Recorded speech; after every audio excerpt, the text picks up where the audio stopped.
Hello, welcome to Daily News Analysis. In this video, we'll discuss important daily newses of 19th of July. Clear? So the first important news is regarding the National Multi-Dimensional Poverty Index. तो अभी कल ही national multi dimensional poverty index आया है और इसके कुछ datas आए हैं. ठीक है.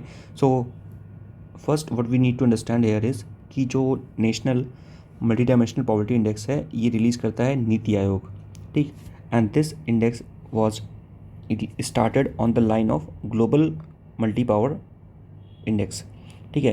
तो जो global multi power poverty index था, मल्टी डायमेंशनल पॉवर्टी इंडेक्स था, उसी की तर्ज पर नीति आयोग ने national multi dimensional poverty index निकाला था.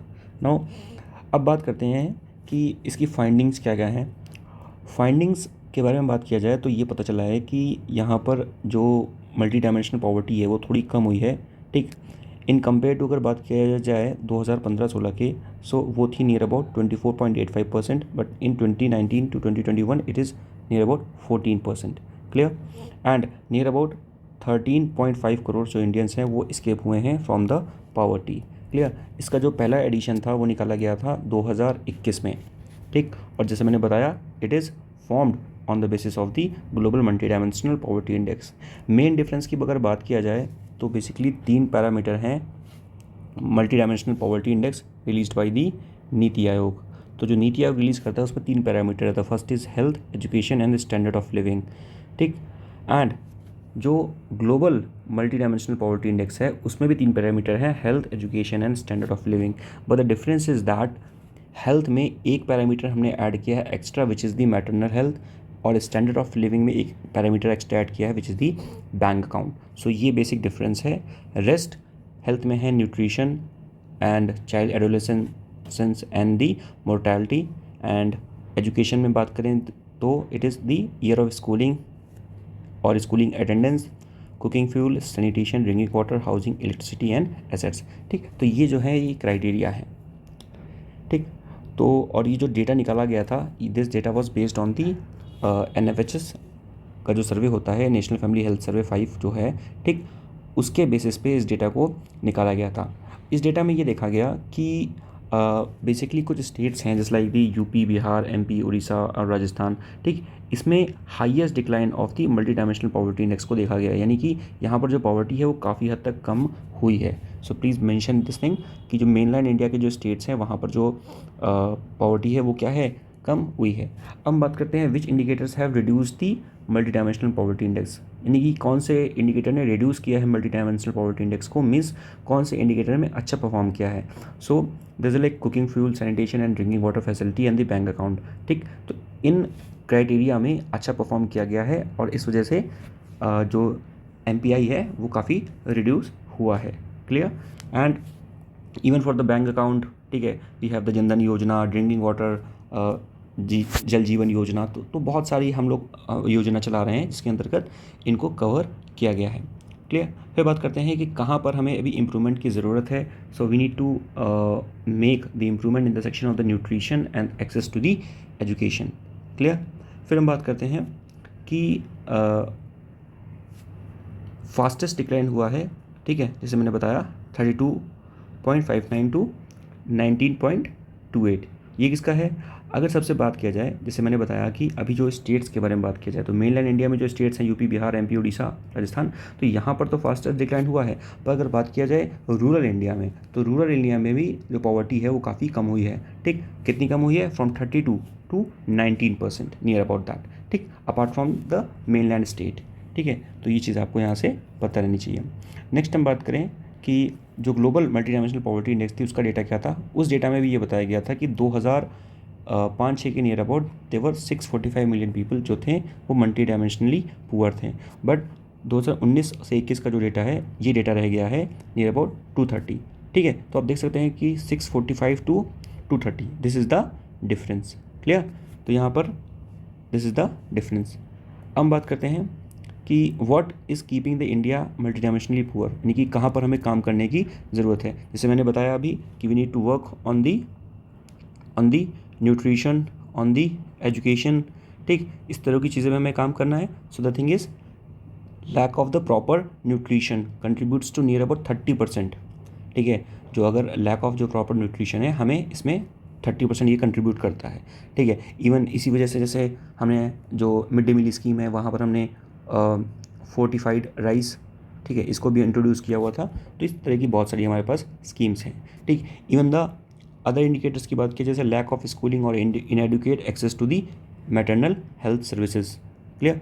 तो इस तरह की चीज़ों पे हमें और ज़्यादा काम करने की ज़रूरत है।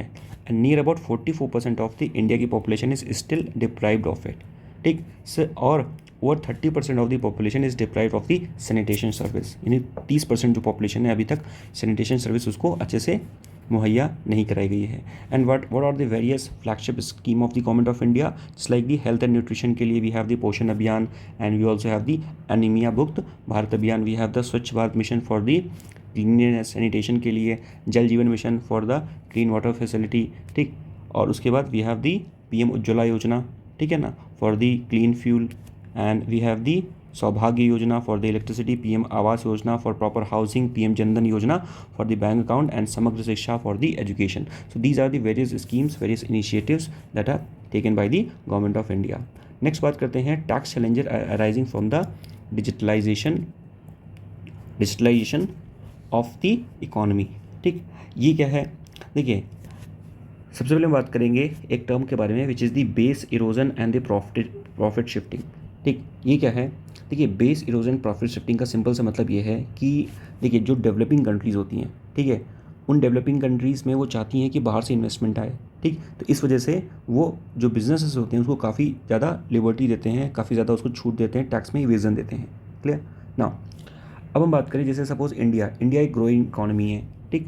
तो यहाँ पर बेसिकली क्या है, लेकिन फिर भी क्योंकि हमारा मार्केट बहुत बड़ा है इसलिए हमारे पास जो टैक्स के जो रूल्स हैं वो काफ़ी अच्छे बने हैं, हाई हैं इन कंपेयर टू। अगर बात की जाए साउथ ईस्ट एशिया का कोई आइलैंड नेशन है, ठीक है, फॉर एग्जांपल हम बोर्नियो आइलैंड की बात कर लेते हैं या इंडोनेशिया की बात कर लेते हैं, तो वहाँ पर क्या है, वहाँ पर जो टैक्स के रूल है वो बहुत ज़्यादा ईजी है, ठीक है ना, बहुत ज़्यादा सॉफ्ट है। तो ये कंपनियाँ क्या करती हैं, अपनी पेरेंट कंपनी जो होती है वो एक ऑफिस बना लेती है इन छोटी कंपनियों में, और उसके बाद वहाँ से ही इंडिया आती है। तो जब वहाँ से इंडिया आएंगे तो ये बोलेंगे कि हम यूरोप से थोड़ी ना आए हैं, हम यहाँ से आए हैं। तो इसे हम बोलते हैं क्या, base erosion and profit shifting, ठीक है। तो इसी के बारे में ये बात किया जा रहा है कि कैसे हम ऐसी मैकेनिज्म लेके आएँ कि हम इसको रिड्यूस कर सकें, क्लियर, ठीक। जो भी एक्सप्लॉयटेटिव गैप्स हैं और मिसमैच हैं इन द टैक्स रूल उसको केटर करने की बात कर रहा है। और ये कौन बात कर रहा है, OECD बात कर रहा है, ठीक है ना। तो OECD के बारे में अगर बात किया जाए तो OECD क्या है, organisation for the economic corporation and development, ठीक।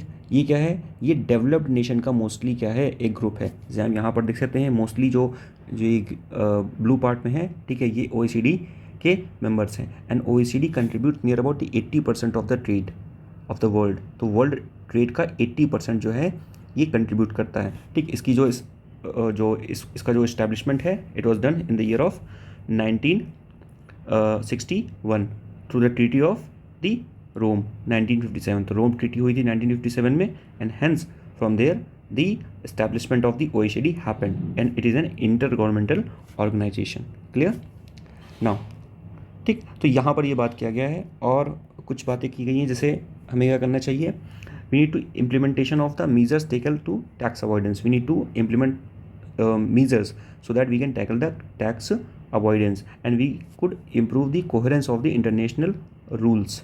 जो इंटरनेशनल टैक्स रूल्स हैं उनको भी हमें कोहेरेंट करना है, स्मार्ट बनाना है, and ensure the more transparent and tax environment, ठीक। तो यानी कि कहने का मतलब है कि सिंपली हमें जो टैक्स के जो मीजर्स हैं, ठीक है, उन्हें हमें स्ट्रिंजेंट करना पड़ेगा, क्लियर, ठीक। उसके बाद इन्होंने बेसिकली एक अप्रोच दी है which is the 2 pillar approach या 2 pillar solution for the global anti base erosion rules. इसका सोल्यूशन क्या है, ठीक है, इसमें देखते क्या बातें बोली गई। इसमें ये बोला है कि first of all we need to define the multinational enterprises within the scope of the minimum tax, ठीक है ना। सो मिनिमम एक टैक्स, जैसे अभी बात चल रहा था ग्लोबल मिनिमम टैक्स, ठीक है ना, global minimum corporate tax, even global minimum corporate tax तो हम लोग लगा ही रहे हैं, ठीक। Apart from that we are also imposing the digital tax, ठीक है, डिजिटल टैक्स क्या है, just like suppose this is the India. अब इंडिया में क्या है कि सपोज गूगल आया, ठीक, गूगल एक कंपनी है, फॉरेन कंपनी है, तो जब इंडिया में ये बिजनेस कर रहा है तो उस टाइम तो ये टैक्स दे रहा है, no problem at all. But Google अपने जो एडिसेंस रेवेन्यू है, ठीक, जो उसका एड रेवेन्यू है, ठीक है, उससे भी पैसे जनरेट कर रहा है, but it is not paying the amount of, it is not paying the tax on that particular amount. तो इस वजह से डिजिटल टैक्स को भी हम लोग लेके आ रहे हैं, ठीक है। सो द थिंग इज की will set the mechanism for calculating the multinational enterprises, ठीक है ना, for the effective tax rate and the jurisdiction base, clear. और हम इम्पोज करेंगे टॉप अप टैक्स, ठीक है, और प्रोवाइड करेंगे स्टेबिलिटी, ठीक है ना। तो इस तरह की यहाँ पर कुछ कुछ बातें की गई हैं। नेक्स्ट हम बात करते हैं, एक यहाँ पे क्वेश्चन भी है, ठीक है, ये यूपीएससी 2016 में आया था। The term is the base erosion and the profit shifting sometimes seen in the news in the context of. So the correct answer is B, curbing the tax of the evasion by the multinational company. यानी कि जो base erosion profit shifting है, इसका simple मैंने क्या बताया कि जो टैक्स इवेजन है वो कंपनियां करती हैं, ठीक है, और इसी को कर्व करने के लिए हम कई सारी पॉलिसीज़ लेके आते हैं, क्लियर ना। मूविंग फॉरवर्ड, अब बात करते हैं the industrial concentration in India. India में क्या है कि जैसे अगर बात की जाए कि डिप्टी जो गवर्नर हैं, ठीक है ना, आरबीआई के, तो उन्होंने ये बोला कि इंडिया में जो नॉन फाइनेंशियल एसेट सेक्टर है वो बहुत ज़्यादा बढ़ रहा है। यानी कि एक तो होता है फाइनेंशियल सेक्टर, ठीक है ना, एक होता है नॉन फाइनेंशियल सेक्टर, ठीक। नॉन फाइनेंशियल सेक्टर मतलब कि डायरेक्ट ट्रांजेक्शन नहीं हो रहा है वहाँ पर, ठीक है ना, एक तरह से आप कैपिटल मार्केट समझ सकते हैं, ठीक। अब यहाँ पर क्या हो रहा है कि जो बिग कंपनियाँ हैं, तो उन्होंने बोला कि आरबीआई के डिप्टी गवर्नर ने कि 5 बिग कंपनी जो हैं, बिजनेस ग्रुप जो हैं, वो उनकी जो वेल्थ है, ठीक है, वो राइज़ कर गई है, यानी उनका जो ओनरशिप है वो राइज़ कर गई है नियर अबाउट 18% फ्रॉम 1991 टू 2021। तो 1991 से 2021 के बीच में 10% से लेकर 18% हो गई है, क्लियर। तो कहने का मतलब है कि this is something which is against the article 19B and article 19C। Specifically बात किया जाए तो article 19C means concentration of wealth के अगेंस्ट है ये, क्लियर।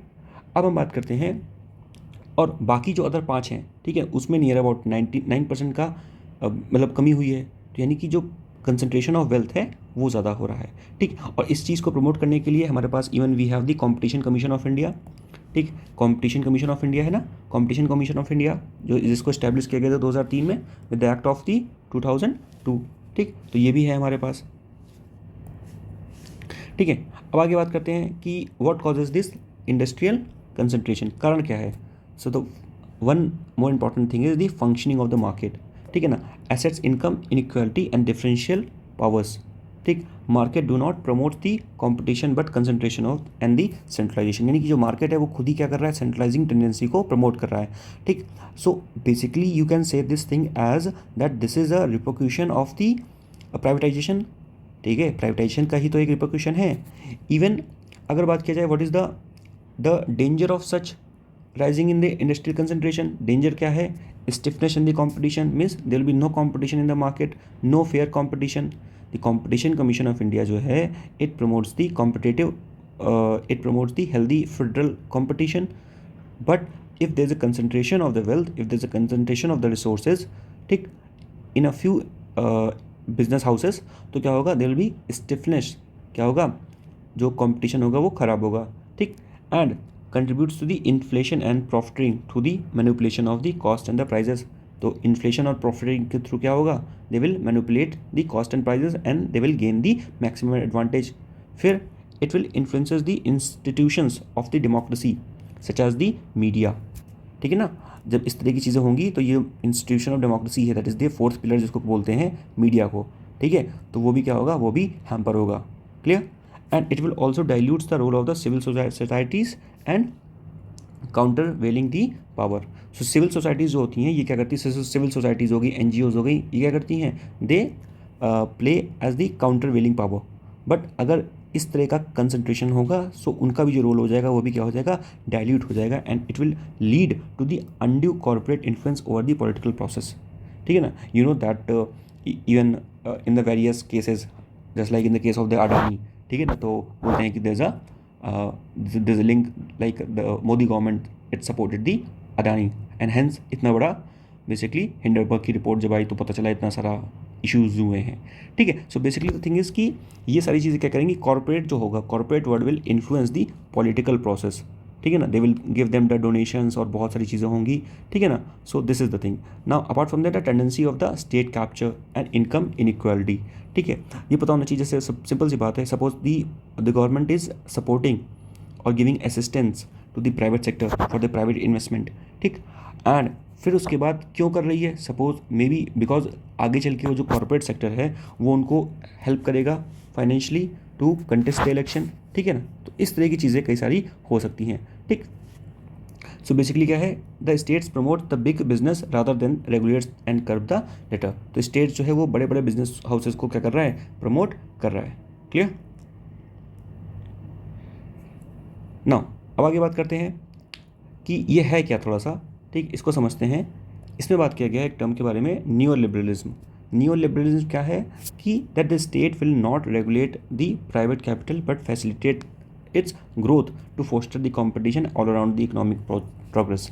मीन्स हमें क्या करना है कि 1991 के बाद क्या किया, 1991 के बाद LPG मॉडल में we have supported the privatisation, ठीक है ना. We have supported the project like the PPT model, ठीक है ना. The project which works on the PPT model, हमने उनको सपोर्ट किया. इवन हमने प्रोडक्शन इंसेंटिव स्कीम्स, इस तरह की स्कीम को सर्व किया. मीन्स कहने का मतलब है कि India is promoting the production, उसको ग्रोथ को प्रमोट कर रहा है. Because if there is a production happen तभी ग्रोथ आएगी. तो production on the cost of the production हम क्या कर रहे हैं, maybe we are hampering और वी आर डिस्ट्रॉइंग जो हमारा जो नेटिव जो बिजनेस हाउसेस हैं उनको हम डिस्ट्रॉय कर रहे हैं, ठीक है. So the state is not regulating the, state क्या कर रहा है, स्टेट रेगुलेट नहीं कर रहा है प्राइवेट सेक्टर को. Even the state is facilitating for the growth. But because of that growth जरूरी है, but the thing is there is a healthy competition too, ठीक है ना. सो द थिंग इज़ कि let's say this the government. Now government क्या कर रही है, government is promoting the private investment किया है. तो प्राइवेट जो इन्वेस्टमेंट है बाहर गाँव से फॉरेन से इंडिया आ रहा है, ठीक. और इंडिया में वो कंपनियाँ सेटअप कर रहा है, ठीक. इवन इंडिया में कई सारी कंपनियां पहले से ही हैं. सो नाउ दीज जो इंडिया की जो कंपनियां हैं ये स्टिफनेस फेस कर रही हैं विद दिस इन्वेस्टमेंट. अब गवर्नमेंट इस जो इंडस्ट्री है, इंडियन इंडिजिनस इंडस्ट्री है, इसको सपोर्ट करने के लिए government is providing the subsidy, ठीक. तो इस तरीके की कई सारी चीज़ें हो रही हैं. क्लियर. नाउ एग्जाम्पल यहाँ पर दिया हुआ है, जस्ट लाइक दी टेलीकम्युनिकेशन एविएशन सेक्टर, ठीक. यू नो दैट टेलीकम्युनिकेशन में क्या है, देयर इज अ कंसंट्रेशन, ठीक है ना.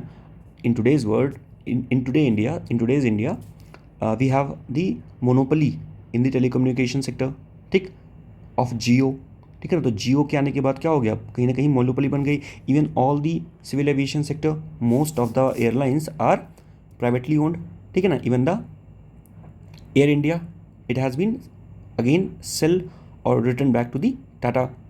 क्लियर. Now,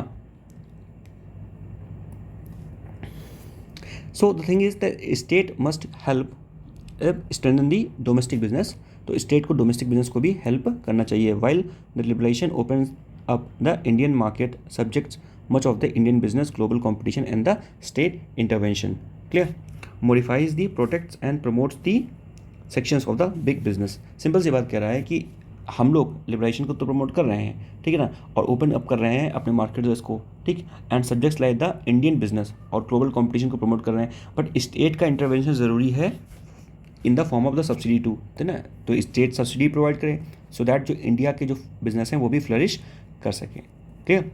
और यहाँ पर अगेन वही बात बोली जा रही है कि that the may be the government is supporting the corporate for the donation. Corporate donation मिलता है, ठीक है, पॉलिटिकल पार्टीज़ को, ठीक, in the form of the electoral bond scheme. ठीक है ना. आपको पता है electoral bond scheme is a such scheme. वो क्या करती है, वो under the electoral bond scheme any corporate sector, any person, ठीक है ना, एनोनिमस पर्सन, उसका नाम जो है एनोनिमस रखा जाएगा, can give donation to the particular political party, ठीक. And this amount manages the election and win the election and it gives the election support. बात समझ गए. नाउ ठीक. अब इसमें प्रॉब्लम क्या है, बेसिकली कहीं ना कहीं ये क्या है, this is a descending against the centralization and the concentration of the suppressed by the state in the name of the national interest. कई बार क्या होता है कि ये जो डिसेंट्स हैं, ठीक है, अगेंस्ट द सेंट्रलाइजेशन. सपोज आप if any person and he's raising the voice against the centralization, ठीक है ना, he's really raising voice कि ये प्राइवेटाइजेशन इतना क्यों कर रहे हो, ठीक है, और why you are promoting so much of big business houses. So on that condition, the state can impose ban or can take the legal action in the name of the national interest. Okay, so this you should know from here. Now, what is the way ahead? What could be the way ahead? Way ahead could be the broad alliances of the diverse class, means can push against the monopoly. ठीक है ना, तो हमें जो हमारी classes हैं, ठीक है ना, ये बिजनेस हाउसेज हैं, उनकी डाइवर्सिटी को बढ़ाना पड़ेगा. So we can take actions against the monopoly. And even let's say if we introduce the licence permit quota Raj. पहले क्या था, लाइसेंस परमिट कोटा राज था. Means if you want to initiate your business, first you need to take the permission. But हम इसको दोबारा तो नहीं ला सकते, ठीक है ना, because it has also created many hurdles. ठीक है, क्योंकि लाइसेंस कोटा जो परमिट राज है, इतना पेपर वर्क होता था कि that no external company is in the position और is willing to invest in India. ठीक है ना, तभी एलपीजी के बाद जब ये लाइसेंस परमिट राज कोटा को पूरी तरह से हटा दिया गया, तब बहुत सारा इन्वेस्टमेंट आया. ठीक, सो द थिंग इज़ कि we can come up with the new India needs. ठीक है ना, so that we can give the equitable treatment to all the business houses and promotes the national interest. ठीक है, तो ये article इसके बारे में था. नाउ नेक्स्ट आर्टिकल है हमारा स्मॉल मॉड्यूलर रिएक्टर. ठीक, ये क्या है, देखिए एनर्जी प्रोडक्शन के लिए हमारा जो इंडिया है, ठीक है, वो अपनी जो मोस्टली जो एनर्जी वो किससे प्रोड्यूस करता है, वो कोल से प्रोड्यूस करता है. But energy from the coal is not environment friendly. ठीक है, तो एनर्जी जो कोल से है वो क्या है, इन्वायरमेंट फ्रेंडली नहीं है. अभी तक क्या था, देखिए अगर बात किया जाए जो न्यूक्लियर रिएक्टर वो 3 तरह के होते हैं, 1, 2, 3. इसको बोलते हैं लार्ज साइज रिएक्टर और इसको बोलते हैं स्मॉल मॉड्यूलर रिएक्टर और ये होता है माइक्रो रिएक्टर. क्लियर. अब हम बात करें, जैसे हमारे पास कर्नाटक में, ठीक है, तमिलनाडु में कुंडमकुलम न्यूक्लियर पावर प्लांट है, तो वो एक लार्ज साइज रिएक्टर है. ठीक, उसको इस्टेब्लिश किया गया था with the help of USSR, ठीक, और रशिया. अब प्रॉब्लम यह है कि जो लार्ज साइज रिएक्टर होते हैं वो पावर तो ज़्यादा जनरेट करते हैं, बट द थिंग इज़ कि उनमें जो रिफ्यूलिंग है, ठीक है, वो हर 1-2 साल में करनी पड़ती है यहाँ पे, यानी कि हर आपको 1-2 साल में इसकी रिफ्यूलिंग करनी पड़ेगी. ठीक, तो इंडिया क्या कर रहा है now, India is trying to switch to the smaller modular reactor, क्योंकि यहाँ पर जो रिफ्यूलिंग होती है वो 3 से 7 ईयर्स में होती है, तो ये ज़्यादा अच्छा है. और एनर्जी के बारे में बात किया जाए तो ये जो है, ये वाला जो लार्ज साइज रिएक्टर होता है वो 300 megawatt to 1000 megawatt energy produce करता है, और स्मॉल मॉड्यूलर जो रिएक्टर होता है वो 20 मेगावाट टू 300 मेगावाट की एनर्जी को प्रोड्यूस करता है. ठीक है, तो यही पर बात की गई है कि हम लोग क्या कर रहे हैं, we are shifting towards the small modular reactor. ठीक है, तो ये एक स्ट्रेटेजिक मूव होगा. ठीक है, और ये करेगा क्या, बेसिकली जैसे मैंने बताया कि ये अब बड़ा रिएक्टर की वजह से हम छोटा रिएक्टर ले रहे हैं, तो बेसिकली ये क्या होगा, it will also cost effective. So ये क्या होगा, it will cost effective and it will have the various advantages. ठीक है ना, सिंप्लिसिटी एंड द सेफ्टी के मेजर्स में भी इसके कम होंगे और ट्रांसपोर्टेशन में भी ईजी होगा. ठीक है ना, टाइम इफिशिएंसी इसको बचाएगा. और रिफिलिंग की तो मैंने बात बता दिया कि इसको रिफिल करने के लिए आपको 3 से 7 साल में इसको रिफ्यूल करना पड़ेगा, पर बड़े वाले को आपको हर 1-2 साल में रिफ्यूल करना पड़ेगा. इंडिया में बात किया जाए कि करेंटली अभी नियर अबाउट 22 न्यूक्लियर रिएक्टर हैं इन द 7 पावर प्लांट. सो हमारे पास 7 पावर प्लांट्स हैं, न्यूक्लियर पावर प्लांट्स. ठीक है ना, जिसमें 22 न्यूक्लियर रिएक्टर हैं और टोटल हमारी जो इंस्टॉल्ड कैपेसिटी है right now it is the 6780 of megawatt. Clear, and we have the aim to raise this nuclear capacity up to 10% by 2035. ठीक, तो 2035 तक हम इसको 10% रेज करना चाहते हैं. क्लियर, और बहुत सारे जो कंपनियां हैं, बहुत सारे जो कंट्रीज़ हैं, वो भी क्या कर रहे हैं, वो भी स्मॉल मॉडरेटर जो रिएक्टर हैं उस पर काम कर रहे हैं. ठीक है ना, फॉर एग्जांपल जैसे यूएस भी काम कर रहा है उसमें, इवन द रशिया के पास नियर अबाउट 77 जो स्मॉल मॉडुलर रिएक्टर हैं. एंड यूके की जो कंपनी है रॉयल्स रॉयस, ये भी एक मैन्युफैक्चरिंग फैसिलिटी सेटअप कर रही है for the small moderator reactor.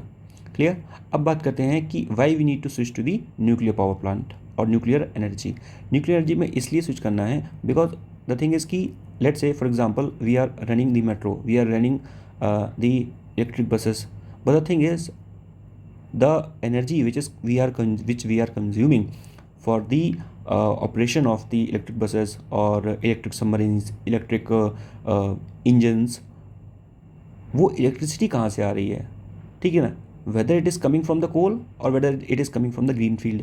अगर कोल से आ रही है तो पोल्यूशन तो वैसे भी हो रहा है, गेटिंग अ पॉइंट, ठीक। अगर कोल से आ रही है तो पोल्यूशन तो वैसे भी हो रहा है, तो वो ग्रीन इलेक्ट्रिसिटी नहीं रही। सो द थिंग इज़ कि if we are generating the electricity from the coal, ठीक, so that is not the green energy और that is not the green electricity, ठीक। तो इसी वजह से hence we need to switch to the nuclear power fuel. अब बात करते हैं हम हाइड्रो पावर में क्यों नहीं जा सकते। तो ये हाइड्रो पावर में प्रॉब्लम ये है कि बहुत सारा बायोडाइवर्सिटी कंजर्वेशन का इशू है, ठीक है, जस्ट लाइक, और apart from that there is a very lot of the seismological factors too, ठीक है ना, बिकॉज दो जो मोस्ट ऑफ द जो हाइड्रो पावर प्लांट्स बनते हैं वो बहुत ही ज़्यादा इन्वायरमेंटल फ्रेजाइल इकोसिस्टम में बनते हैं, ठीक है ना, बहुत ही फ्रेजाइल वहाँ की इन्वायरमेंटल कंडीशंस होती हैं, तो इस वजह से बहुत ज़्यादा ये इफेक्टिव नहीं है, clear. And India has nearly 210 gigawatt of the coal capacity, near about 73% of electricity of India which is not environment friendly. तो हमारे पास जो है वो near about 210 gigawatt of the electricity जो है वो हम पावर प्रोड्यूस करते हैं फ्रॉम दी कोल, ठीक, यानी कि नियर अबाउट 73% हम अपनी जो एनर्जी की कैपेसिटी है, ठीक है, मतलब वो पूरा करते हैं इलेक्ट्रिसिटी से। 73% एनर्जी की कैपेसिटी सिर्फ कहाँ से आती है, इलेक्ट्रिसिटी से आती है, ठीक है ना। इवन दे विंड, अगर विंड पावर की बात किया जाए तो wind is also not a good options, ठीक है ना, बिकॉज इवन जो विंड है वो बहुत कॉस्टली भी है, ठीक है ना, टर्बाइंस को इस्टेब्लिश करना। Even you must have heard about the great Indian bustard, ठीक। तो इसका क्या प्रॉब्लम है, ये बहुत ही हैवी बर्ड होता है, तो जब भी फ्लाई करता है तो जैसे कहीं कोई वायर है, ठीक है ना, वायर्स हैं, तो इन वायरों में आके ये लड़ जाता है, ठीक, क्योंकि because it is very heavy bird so it can not deflect its path very frequently, ठीक, तो उस वजह से वो जाके लड़ जाता है। इस वजह से यहाँ पर बर्ड डिफ्लेक्टर भी इंस्टॉल किए जा रहे हैं, क्लियर। तो उसी तरह से अगर टर्बाइंस लगी हैं तो वहाँ से भी लड़ जाएगा, ठीक है, तो और भी कई सारे इश्यूज हो सकते हैं, बट हाँ you can not neglect that the nuclear capacity generation it is very costly too, ये भी कॉस्टली है, but we have to move to the cleaner fuel, क्योंकि हमारा 2070 का भी टारगेट है ना कि हमें नेट जीरो बनना है, तो उसके लिए भी ये इंपॉर्टेंट है। फिर हम बात करते हैं नीति आयोग क्या कर रहा है। नीति आयोग बात कर रहा है कि हम इंक्लूड करेंगे किसको, पब्लिक प्राइवेट पार्टनरशिप को इंक्लूड करेंगे और कई कई सारे सेफ्टी स्टैंडर्ड्स को इंक्लूड करेंगे, मॉनिटर करेंगे और फॉरेन इन्वेस्टमेंट को लेके आएंगे, ठीक है ना, न्यूक्लियर सेक्टर में, ठीक। और उसके बाद आगे बात किया जाए कि हम और क्या कर सकते हैं, पैसिव सेफ्टी डिज़ाइंस को अडॉप्ट कर सकते हैं जैसे कूलिंग पंप को, और हम इन्फोर्स कर सकते हैं न्यूक्लियर लाइबिलिटी को, ठीक है, जिससे हमारे पास एक लॉ है civil liability of the nuclear damage act of 2010, ठीक है ना, ताकि हम उसके प्रॉपर फंक्शनिंग को ऑपरेट को देख सकें, ठीक है। और उसके बाद end of the monopoly of the nuclear powers corporation of the India limited, तो ये गवर्नमेंट की PSU है, ठीक है, और मोस्टली जो फंक्शंस हैं न्यूक्लियर पावर सेक्शन के ये देखती है। So we can end this thing and we can we can provide the room for many foreign investment, ताकि वो भी यहाँ पर क्या कर सकें, इन्वेस्टमेंट कर सकें। And we also have the civil nuclear deal agreement with the USA, जिसको हमने 2008 में बेसिकली साइन किया था। And even we have also signed the civil nuclear deal agreement with the France, ठीक है, ताकि वहाँ से हमें बेसिकली मिल सके यूरेनियम, ठीक है। फिर बात करते हैं कि जैसे मैंने बताया नेट जीरो का टारगेट है हमारा, ठीक, और even we want to produce near about the 100 gigawatt of the nuclear power by 2050 and India need the portfolio technology, ठीक, portfolio technology including the small modular reactor to make the nuclear power safer and the cost effective, ठीक, over time. तो ये चीज़ पता होनी चाहिए, इतनी सारी चीज़ पता होनी चाहिए regarding the this nuclear facility, ठीक। अब बात करते हैं क्वेश्चंस के बारे में, that India is the most important member of the international thermonuclear experiment reactor. Now, if this experiment reactor succeed, what is the immediate advantage of the India? तो correct answer इसका क्या होगा, इसका सी हो जाएगा, it can build the fusion reactor for the power generation, clear. Next बात किया जाए, देखिए अभी यहाँ पर बात चल रही है सिंपली कि हॉलीवुड में क्या हो रहा है, हॉलीवुड में स्ट्राइक चल रही है, ठीक है। तो जो एक्टर्स हैं वहाँ के वो स्ट्राइक कर रहे हैं। स्ट्राइक का रीज़न क्या है? स्ट्राइक का रीज़न है डिक्रीज इन द पेमेंट, ठीक, यानी कि पेमेंट कम मिल रही है। इवन दी स्ट्रीमलाइनिंग जो सर्विसेज हैं, जो स्ट्रीमिंग सर्विसेज हैं वहाँ की, ठीक है। स्ट्रीमिंग सर्विसेज मतलब जो आप जैसे नेटफ्लिक्स हो गया, अमेज़ॉन हो गया, आर्ट बालाजी हो गया और सोनी लाइव हो गया, तो इस तरह की जो भी ऑनलाइन स्ट्रीमिंग सर्विसेज हैं, ठीक, इनमें ये नहीं पता चलता कि इनके व्यूज़ कैसे काउंट होंगे, ये कितने लोगों ने देखा, यानी कि इनमें बहुत ज़्यादा ट्रांसपेरेंसी नहीं है। So this is also one issue.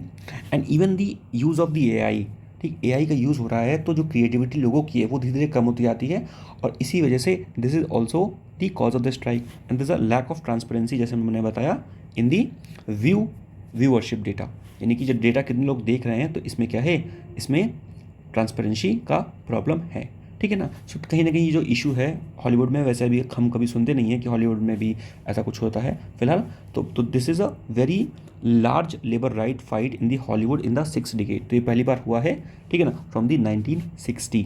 And this is an ethical issue, this is a issue regarding the fair competition, transparency and the consent and protecting the creative work and the workers right। Next बात करते हैं हम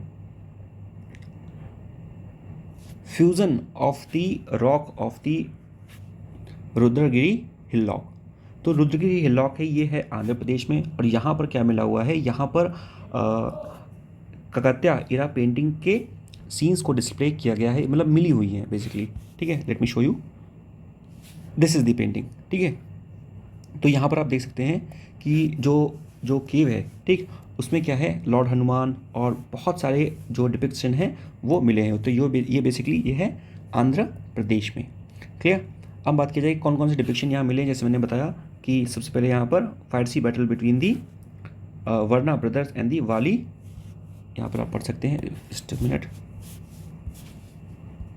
या ठीक है, आप यहाँ से पढ़े, यहाँ पर लेके लिखा हुआ है the unique of the Ramayana fresco from the Kakatiya era and the natural rock cut shelter of the Rudgiri Hills depicts the Varna brothers Wali and the Sugriva engaged in the fiery battle, ठीक है ना। तो यानी कि ये battle के बारे में डिपिक्शन कर रहा है, इवन हनुमान के बारे में डिपिक्शन कर रहा है, जैसे किस तरह से हनुमान जी ने लक्ष्मण जी की जब जान बचाई थी, ठीक है, तो संजीवनी लेने के लिए उन्होंने पूरे संजीवनी हिल्स को पूरी अपनी उंगली में उठा लिया था। तो ये दिखाता है कि the process of saving of the Lakshman's life.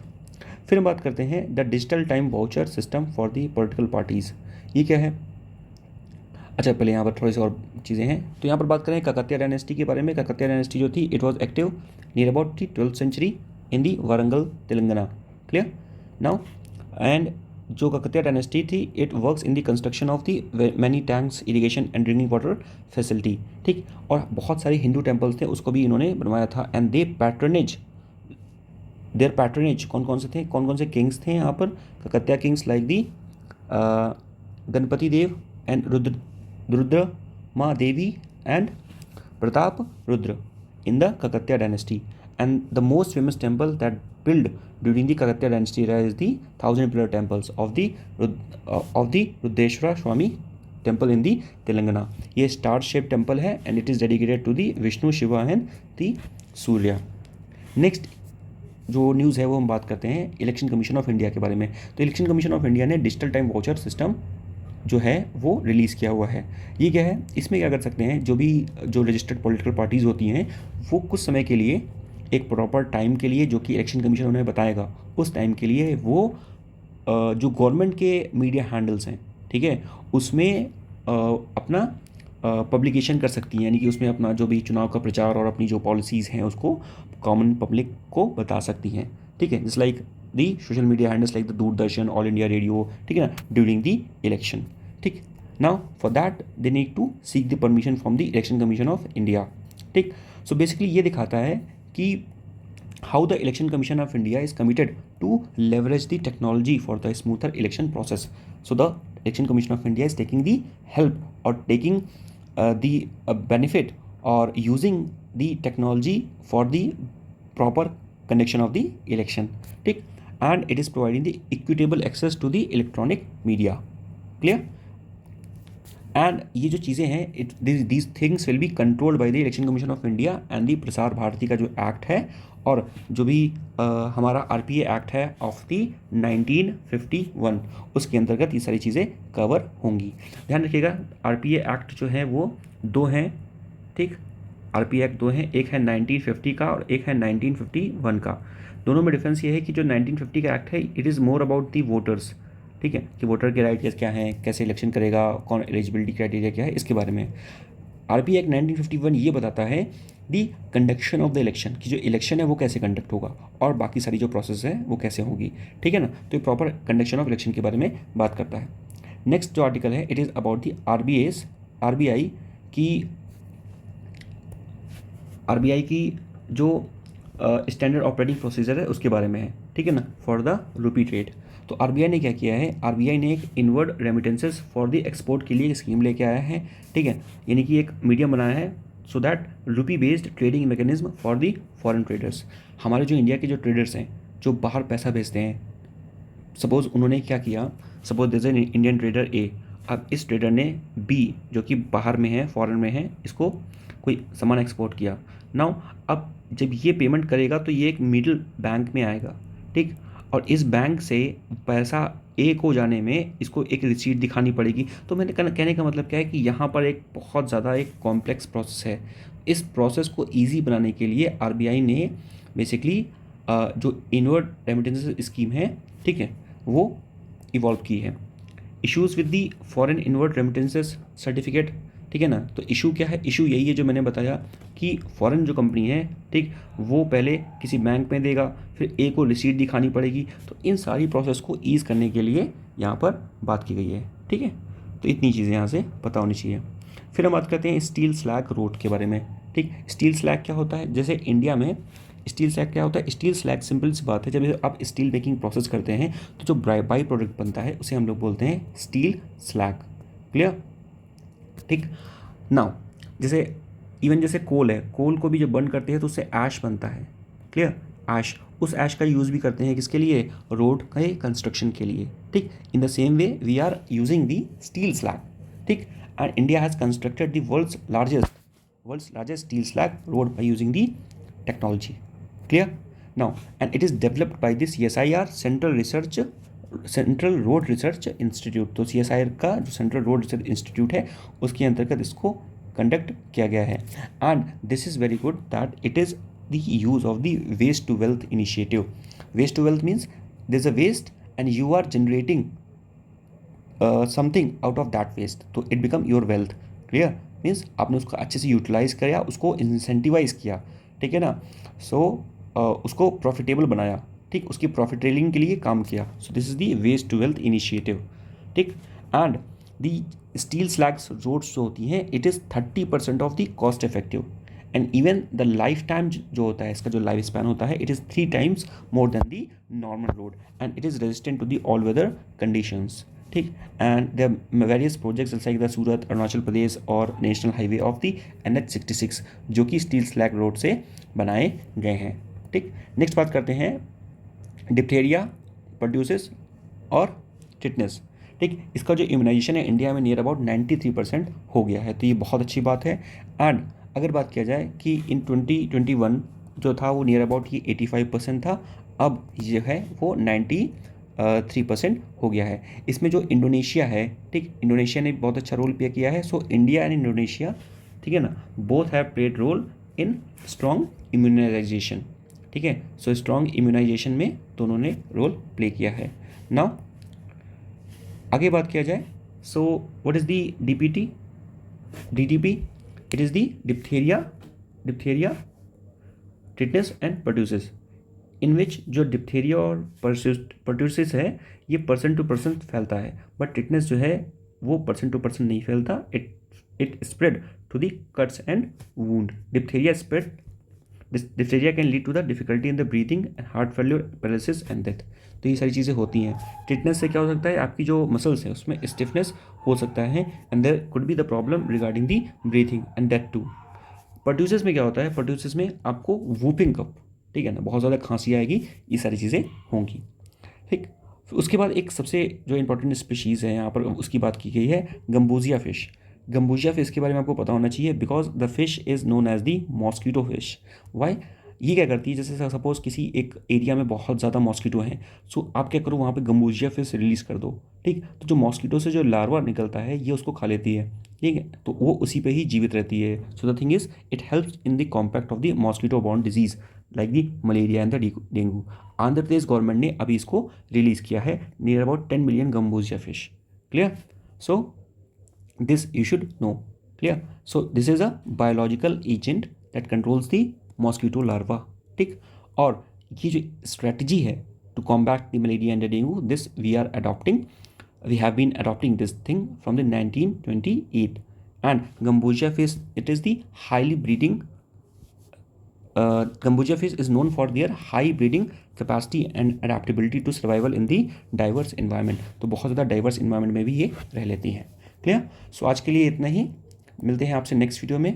अगर आपको वीडियो अच्छी लगी हो, you can just like the video, और you can share the video among your friends, and you can just let me know your valuable thoughts in the comment section.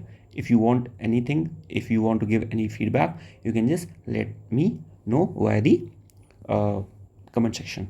Till then, take care, goodbye, thank you, Jai Hind.